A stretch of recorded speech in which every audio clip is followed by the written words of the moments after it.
Hello, Neppers. It's me, Wild Neptune, and we are here with another Epic Summer video about the new update that will drop tomorrow. There will be a maintenance, so it'll be a few hours until we can experience this, but there are a lot of cool things coming to the game, so let's get right to it.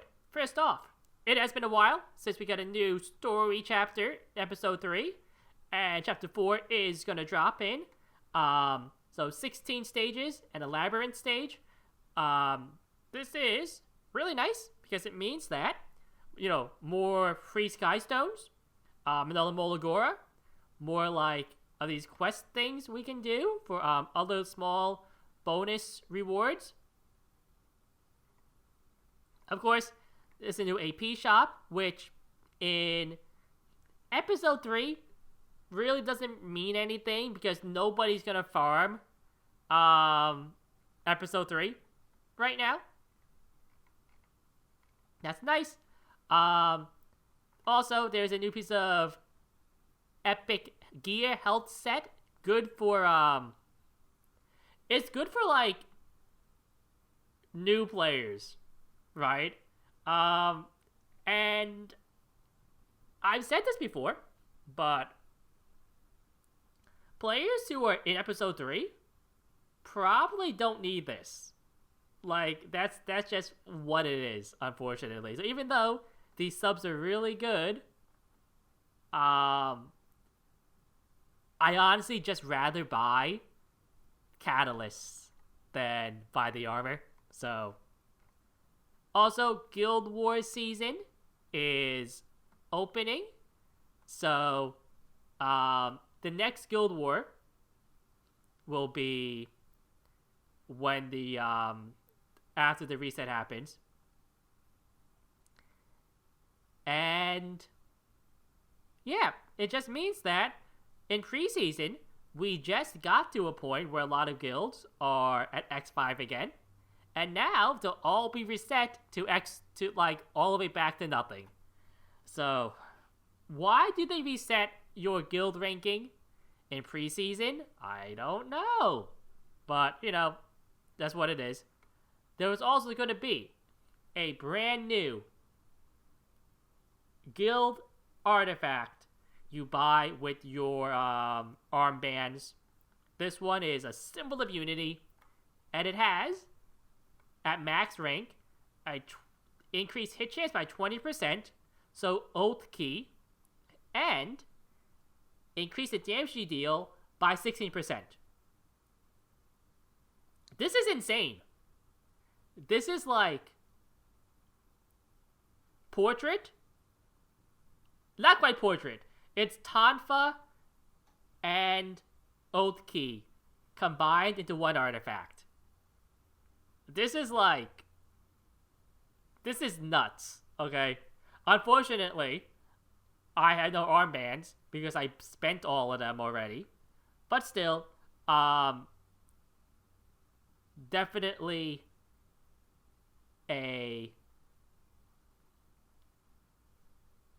one of probably the strongest thing in the patch right now. Also, her face is kind of like derpy right there. And if you're in a top guild, you get to enjoy these new frames if you place in the new guild season. They do look, in my opinion, pretty good. Like, a lot better than the other ones. This one looks really nice, actually. I really, think they did a good job in those.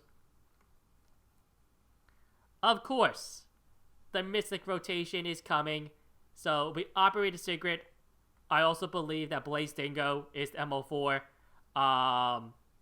Fire Haste is the RGB 5, and Dingus Orb is the artifact for the rotation.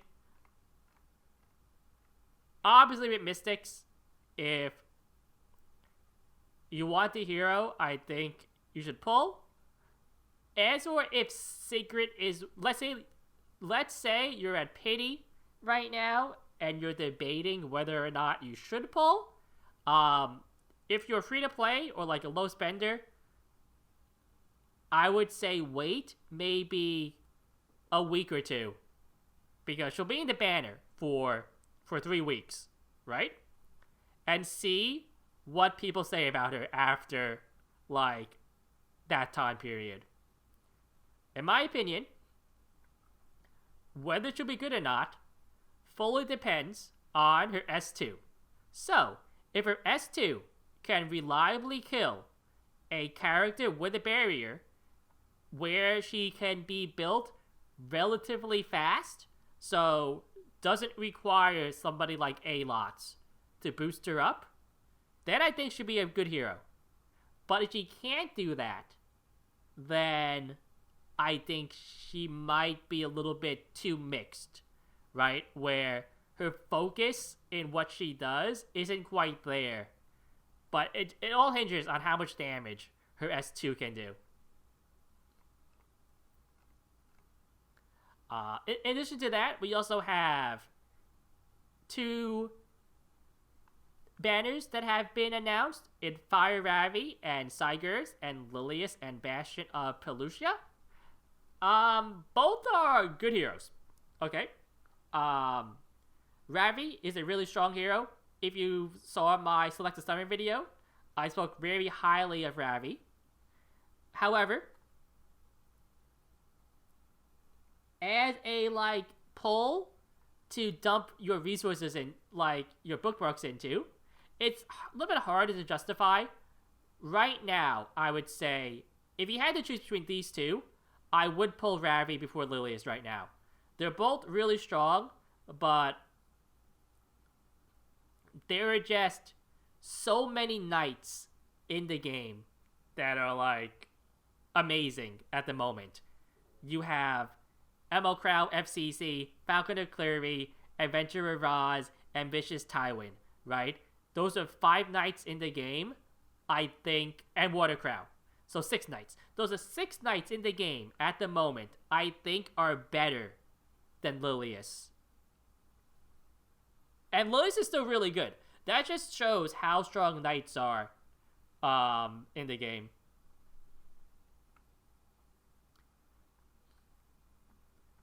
So, again, these are obviously bait banners for something coming in the future. So, use your bookmarks wisely. I would lean on caution, though.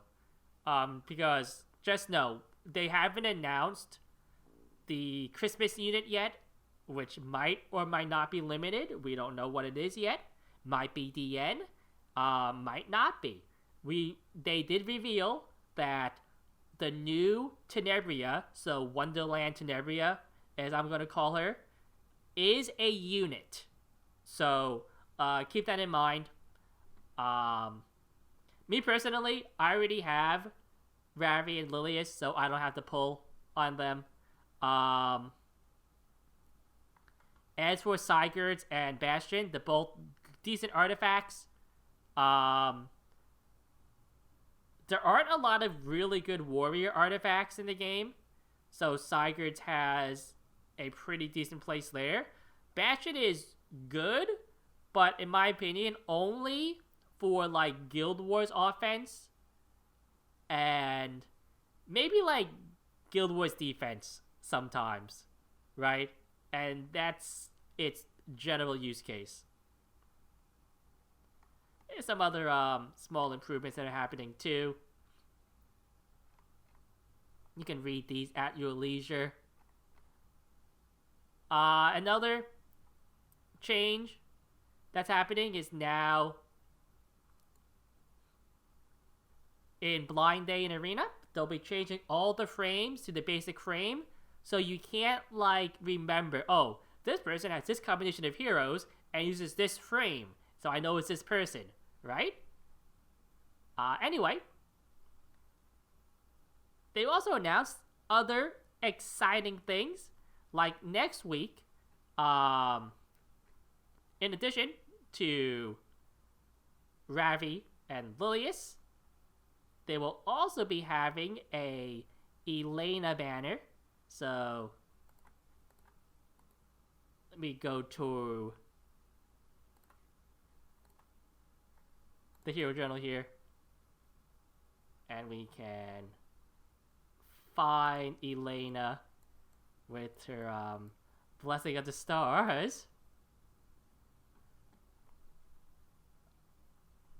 So right now, I'd say Elena is a hero you can safely pass on. With the changes to Frenzy, her build and like use case is less good. Like characters that rely on ER are like in a bad spot right now, unfortunately. On top of that, her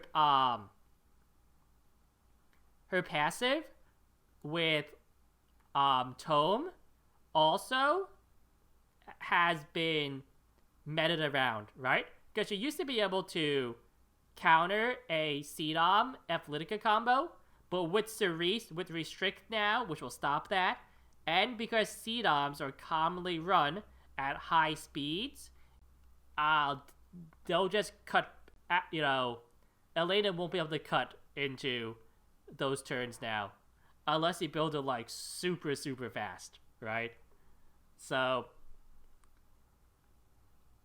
I don't think Elena is a must-pull, but why are they running an Elena banner next week? Well, that is because, let me see if I have it loaded up here. Here, this is why. Because there is a good old skin, so yeah, let's watch this video here.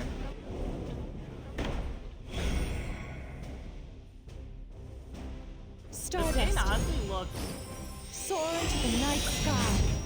really good. I'm Elena, a descendant of the There it stars. is.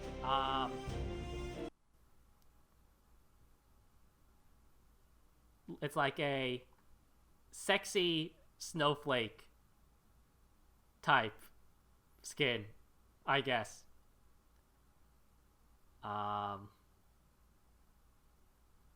It shows off a little bit of her personality, as they might say.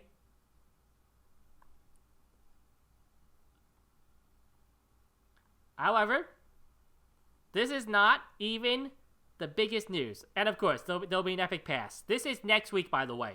So not tomorrow, but the week after, this skin will come out. But the big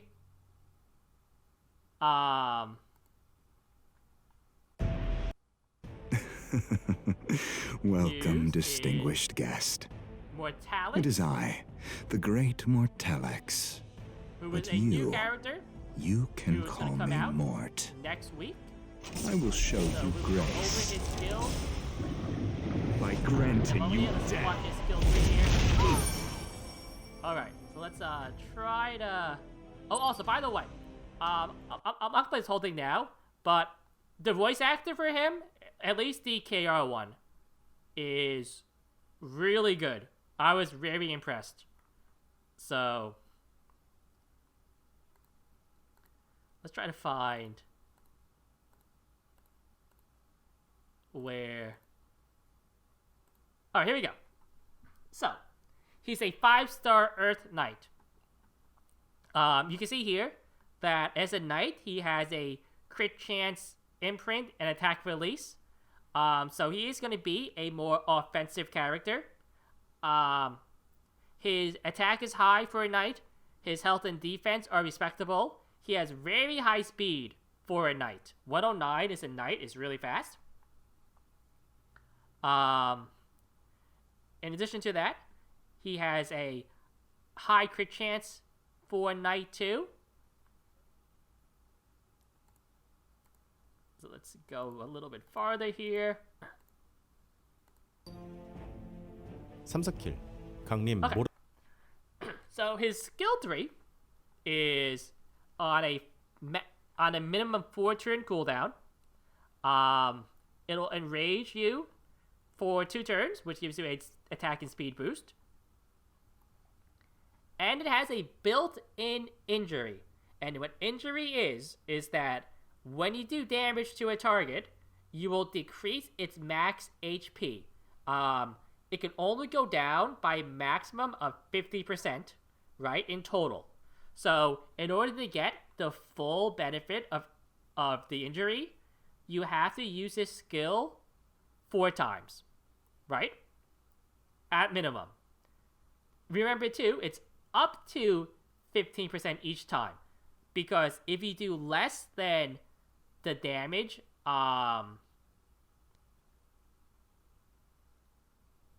percentage-wise of the max HP of the target, you will injure less HP. So let's say you only do 9% damage. I believe you will only decrease the max HP by 9%. So remember, this is just a maximum. It is unclear how much damage he actually does to, like, say, a bulky target. And remember, too, that on the first turn, like, characters might have, like, barriers and things like that also. So also keep that in mind. 모르텔렉스는 강림 후 적 전체를 공격하여 상처를 발생시킵니다. 자신에게 2턴간 광기를 발생시키고 생명력을 회복합니다. 자신의 최대 생명력에 비례해 피해량과 회복량이 증가합니다. 모르트가 발생시키는 상처는 피해량에 비례해 증가하며 스킬 1회당 대상 최대 생명력의 15%까지 적용됩니다. 상처는 적의 최대 생명력. So there. So you saw there, it did like, you know, okay damage, right? Like, probably enough for 15%. It is unclear how tanky these units are too. Also keep in mind too that when he did it, he already had the attack buff on. So if you're not running an attack buffer, it will do less damage. Alright? So he had a pretty optimized case in using the skill.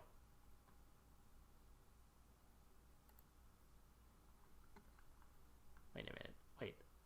We just saw this. Okay. Skill 1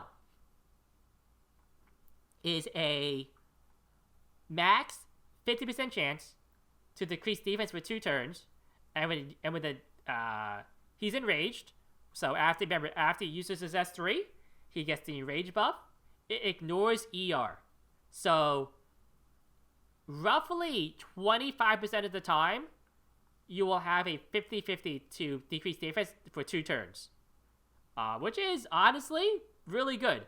Even without the ignore ER, this is already a really good S1.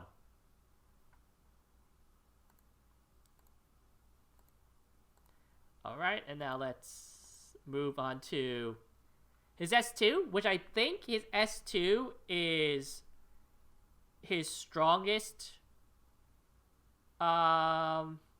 skill. It is the passive. So he's immune to stun and sleep. And this means he's a good pick against, say, a Tywin, and also against Emma Ball.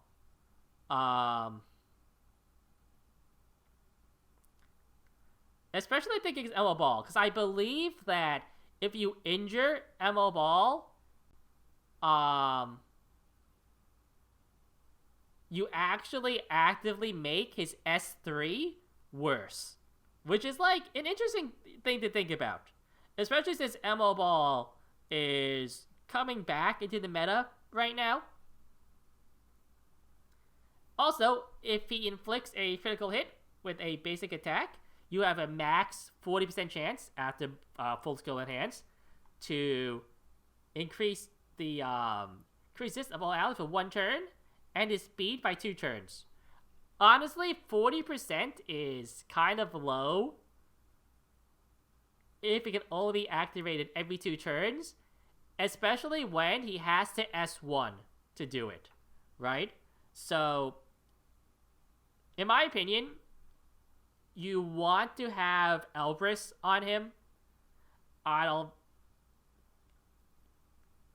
like, because you do want to try to get this to proc as often as possible.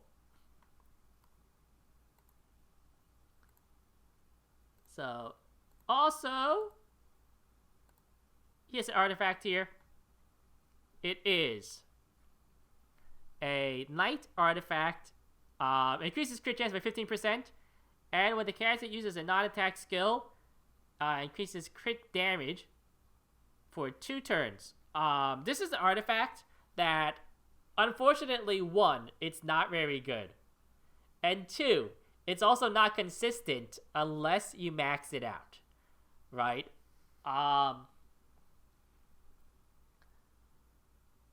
There are not a lot of Knights right now in the game that have a non-attack skill that also want to do damage, right?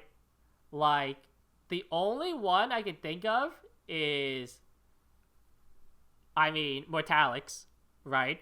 Because his passive is a non-attack skill that procs. But remember, it only procs 40% of the time and on a basic attack.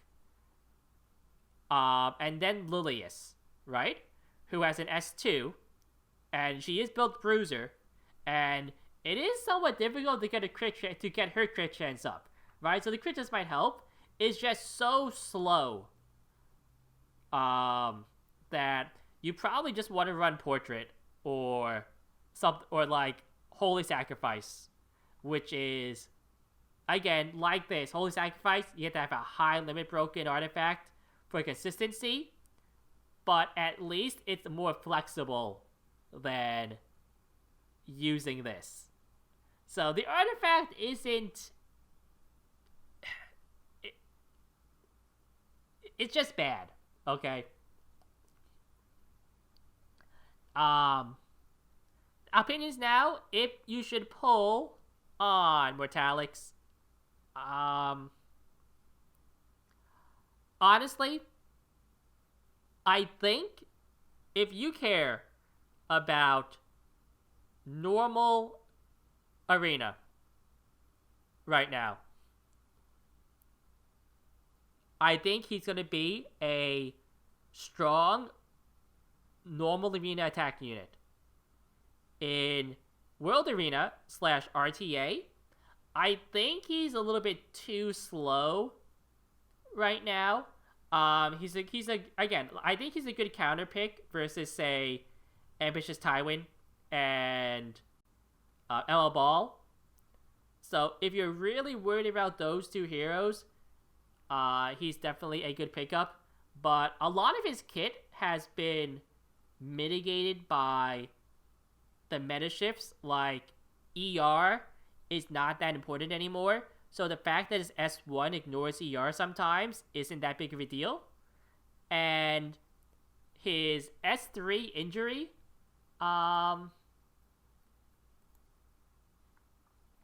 takes a little while to ramp up. And fights now are generally going to be over before you actually get a lot of value out of this a lot of the times. So he's